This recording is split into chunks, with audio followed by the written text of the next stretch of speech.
sebenarnya pasti semua fans Seventeen relate karena biasnya pasti nggak cuma satu. Karena pilihannya ada 13 kan Kak, ya kan kayak sayang banget dong kalau suka cuma sama satu. Nah, jadi aku tuh sukanya ada Wonwoo namanya, ada Dokyeom, Mingyu, Hoshi, Wuzing. Takut banget disebutin 13.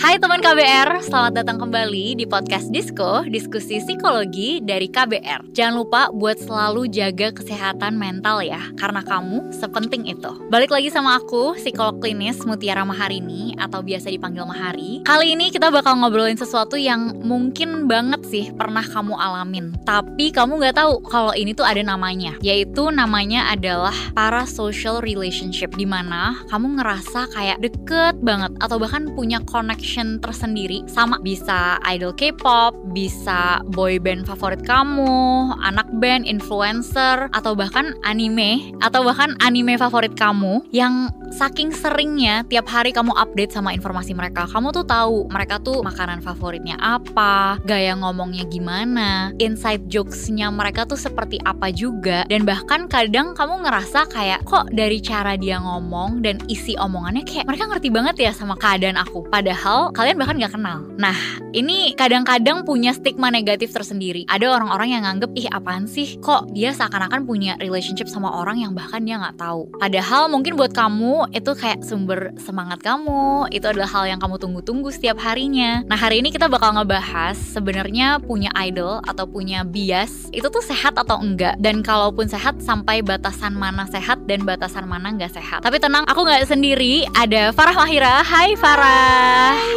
Farah ini adalah seorang content creator K-pop yang sering bikin video POV seolah-olah dia lagi berinteraksi sama idol favoritnya. Betul? Betul. Udah berapa idol nih yang kamu bikin POV-nya? 17 aja. Oke, gitu. Khusus 17 eksklusif konten. Iya, tapi member mereka 13. Jadi kayak banyak.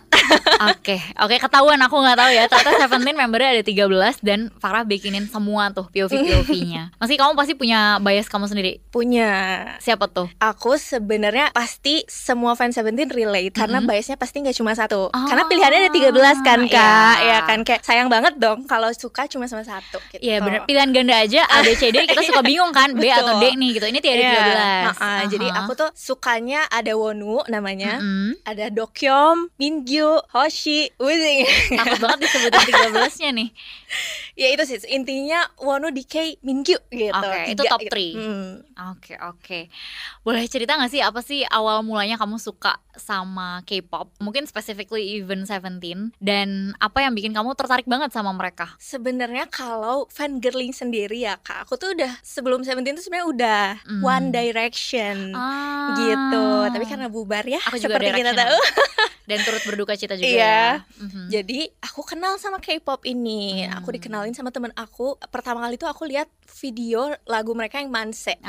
Iya, aku tahu juga bahkan. Iya kan, itu bener-bener ear catching dan eye catching ya kan. Kayak lagunya masuk banget, koreografinya bagus banget. Dia kepo dong ya kan, kayak siapa sih mereka. Pas ngepoin makin amazed lagi karena ternyata koreografi yang sebagus itu, terus lagu yang se-ear catching itu ternyata mereka bikin sendiri. Jadi mereka tuh ada satu member yang memproduce lagunya dan juga yang koreografi mereka. Oh, jadi diproduce dan juga koreografi by mereka sendiri. Iya, dulu tuh emang kayak mereka semua, tapi kalau sekarang mungkin koreografi udah nyampur-nyampur ya. Tapi kalau lagu semua diciptain sama member yang namanya Woozi.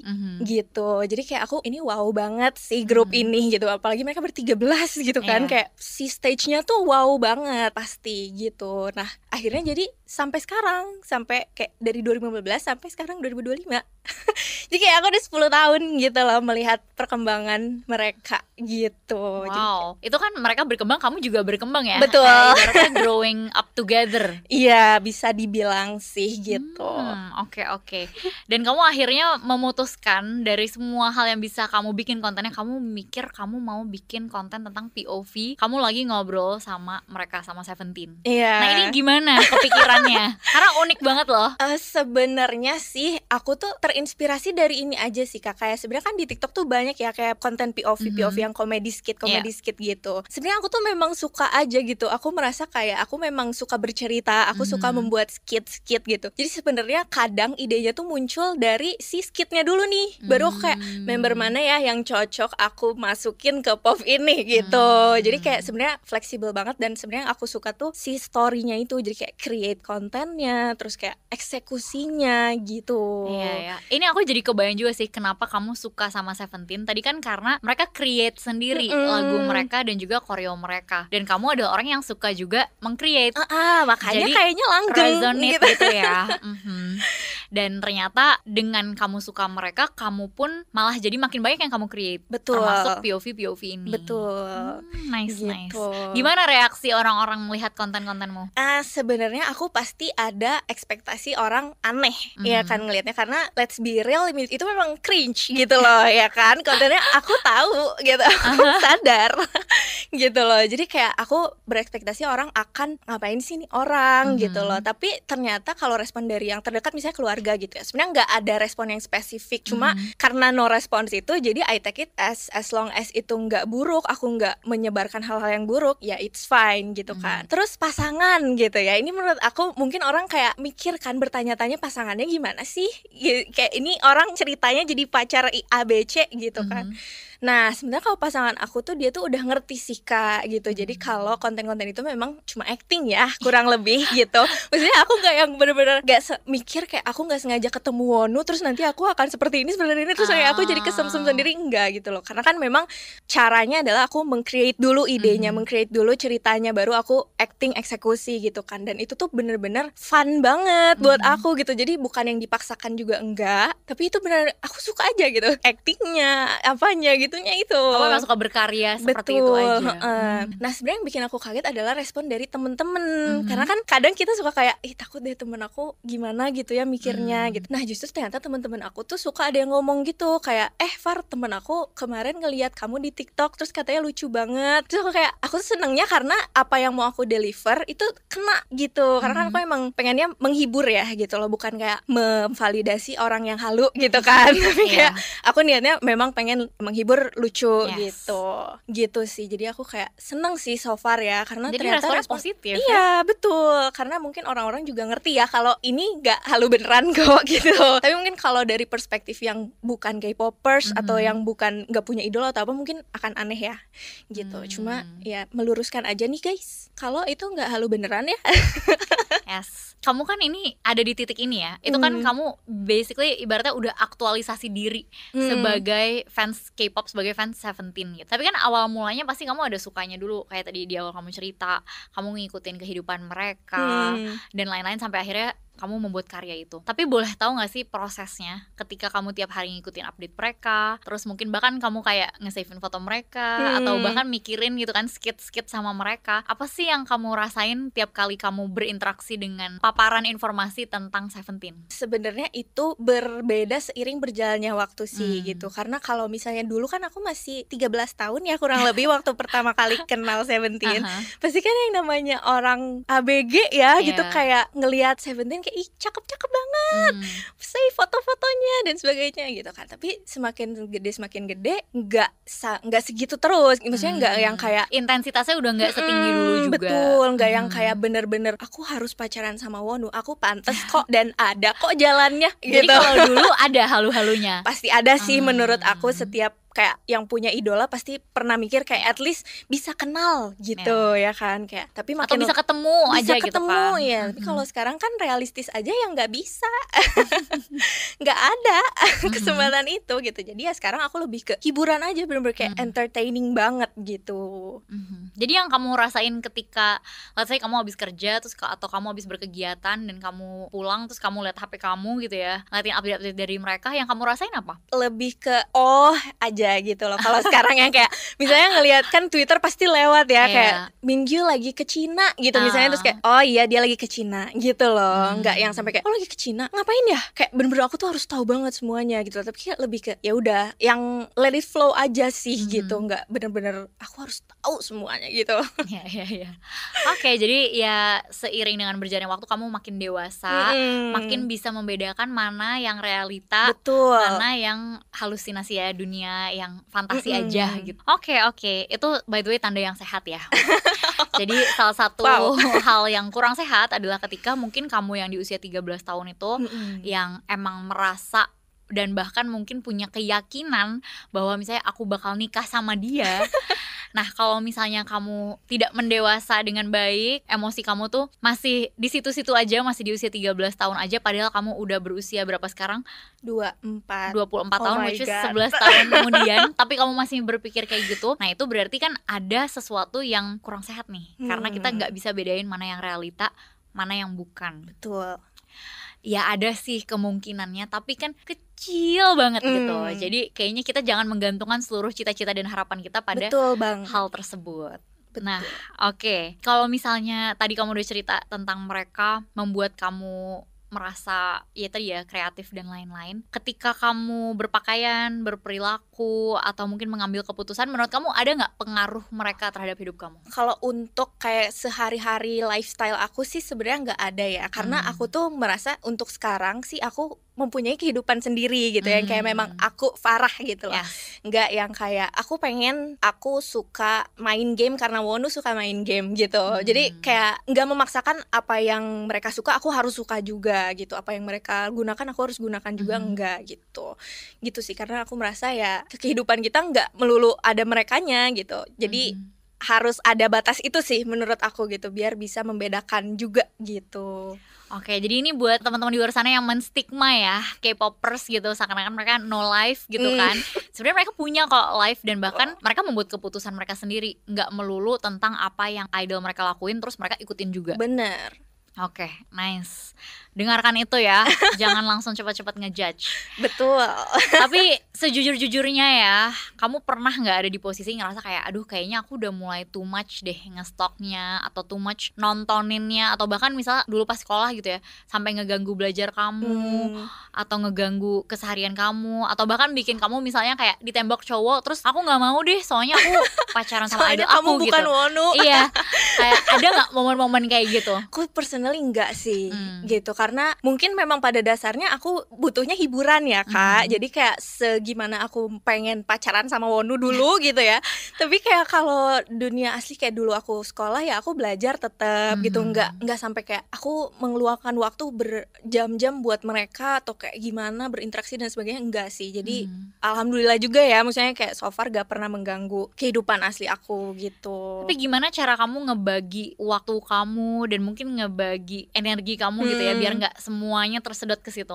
Kalau misalnya sekarang sih karena aku lebih santai ya, jadi kayak lebih let it flow aja gitu. Kalau misalnya aku kayak lagi santai terus buka TikTok terus kayak oh mereka lagi update, lihat gitu. Jadi bukan yang kayak aku mencari updatean mereka kalau sekarang gitu ya, kayak lihat Twitter terus kayak updatean mereka ikut ngeliat gitu. Kalau dulu mungkin aku lebih banyak mencari gitu ya, kayak aku pengen tahu besok mereka jadwalnya apa aja sih, apa aja gitu, aku harus ngikutin. Misalnya kayak mereka ada show ini, aku pengen nonton semuanya gitu ya kan. Kalau sekarang kayak ya santai aja lah, kalau ketonton nonton, kalau enggak ya udah gitu. Sebenarnya yang penting menurut aku jangan FOMO sih Kak.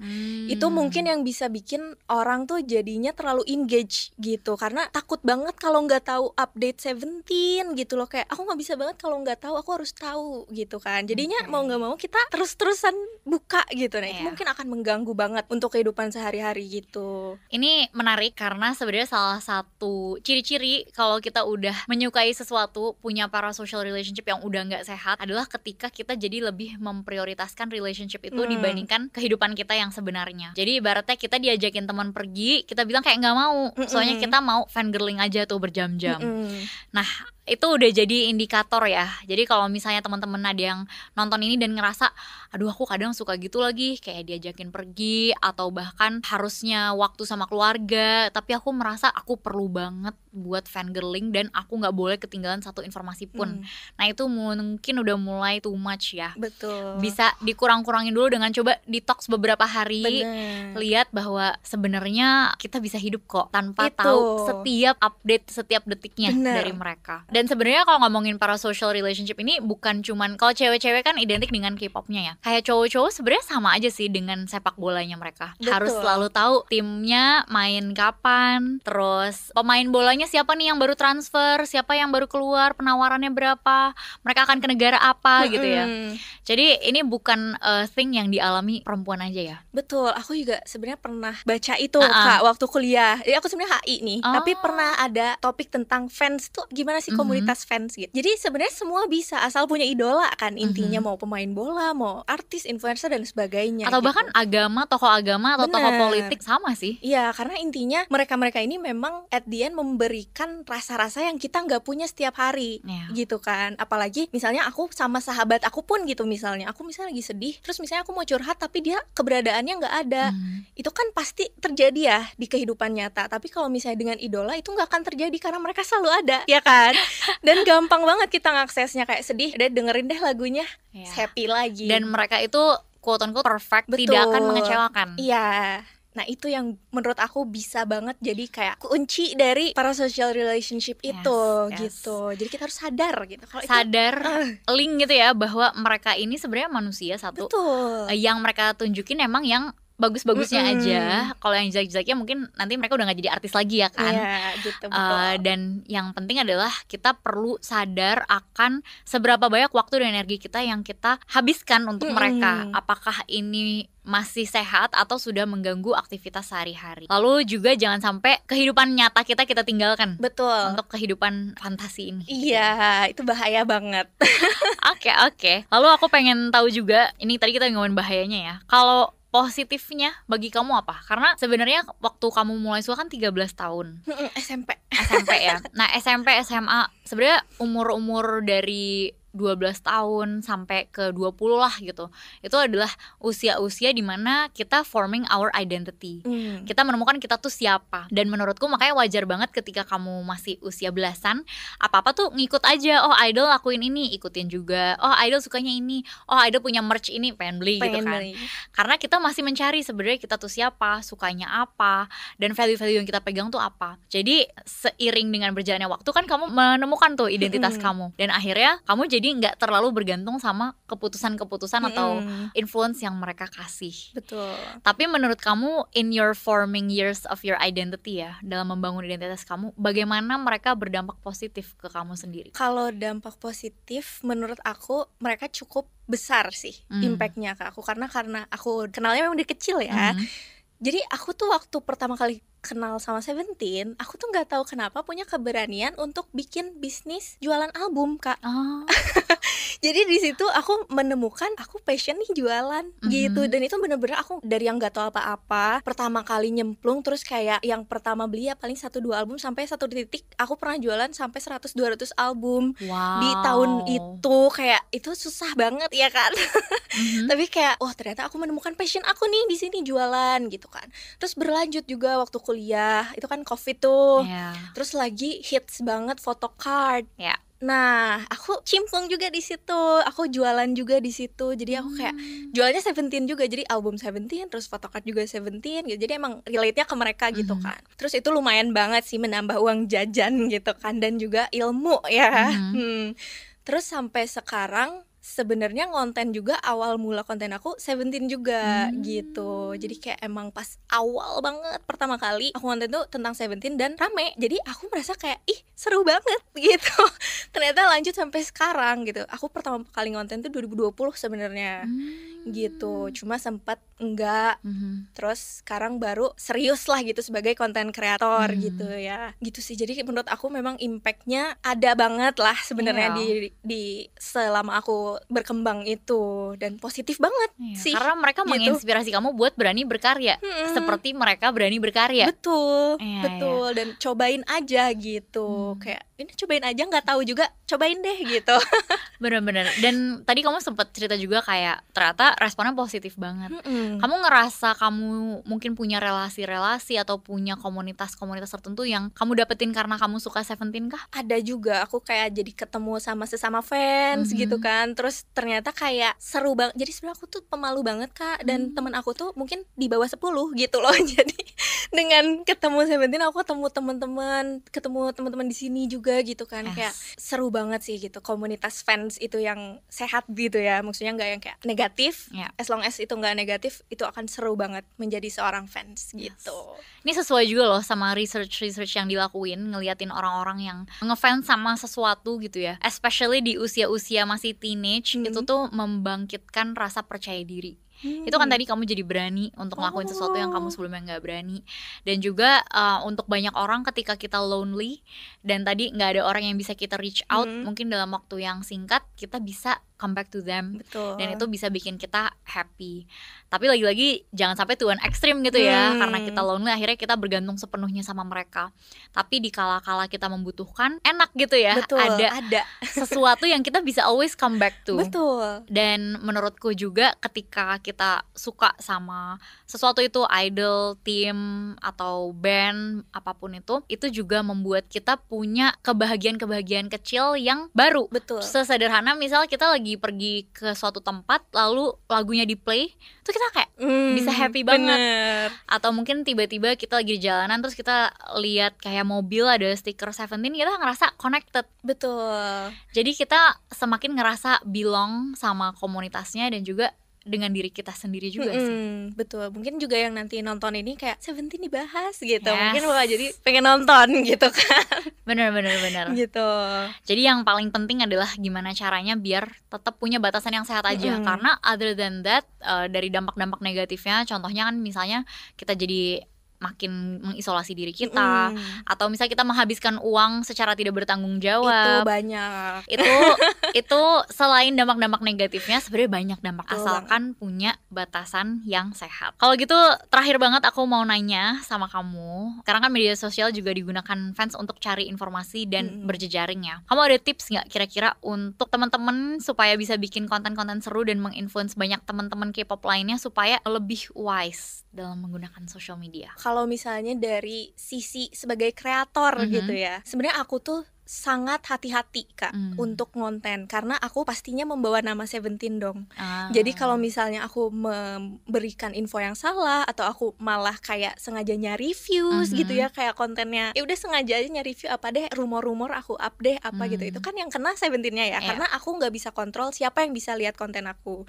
Jadi kalau misalnya menurut aku, kalau mau bikin konten, please aware siapapun bisa lihat, jangan kayak followers aku juga cuma 80 kok, emang siapa sih yang mau lihat, semua bisa lihat gitu. Kalau udah di-up ke sosial media, itu udah tanggung jawab kita untuk membawa hal-hal yang benar gitu ya, kurang lebih gitu.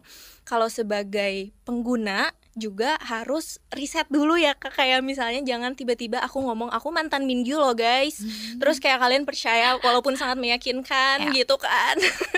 Intinya riset gitu, jangan tiba-tiba dikasih info ditelan bulat-bulat gitu ya, terus nyebar gitu kan. Jadi selalu ada rasa curiosity untuk tahu mana yang benar gitu. Curiosity, penasaran, dan juga critical thinking ya. Jangan langsung percaya sesuatu di tahun buat-buat, tapi dicek lagi ini ada faktanya nggak, ada berita yang legit nggak yang memberitakan ini. Karena aku rasa banyak di antara kita ini emang masalah literasi juga ya. Betul. Kurang berpikir kritis. Jadi semoga dengan ini tersadarkan pelan-pelan. Jangan reaktif dulu gitu ya. Jangan disebarin dulu. Kalau enggak kita sama aja kayak bapak-bapak ibu-ibu yang suka nyebarin hoax di WhatsApp ya kan. Betul. Janganlah menjadi orang seperti itu di TikTok gitu. Jadi berhati-hatilah dalam menyebarkan informasi, dan especially karena membawa Seventeen, aku juga senang lihat bahwa kamu anggap itu tanggung jawab yang serius. Iya, betul. Jadi semoga teman-teman yang lain juga seperti itu. Oke, kalau gitu thank you so much Farah. Thank you teman-teman KBR yang udah dengerin podcast Disco kali ini. Semoga nanti kita bisa bertemu di episode-episode selanjutnya. Bisa diakses di YouTube KBR Media, bisa di website KBR ID, dan platform mendengarkan seperti Spotify. Aku Mahari pamit undur diri dulu. Bye-bye. Bye-bye.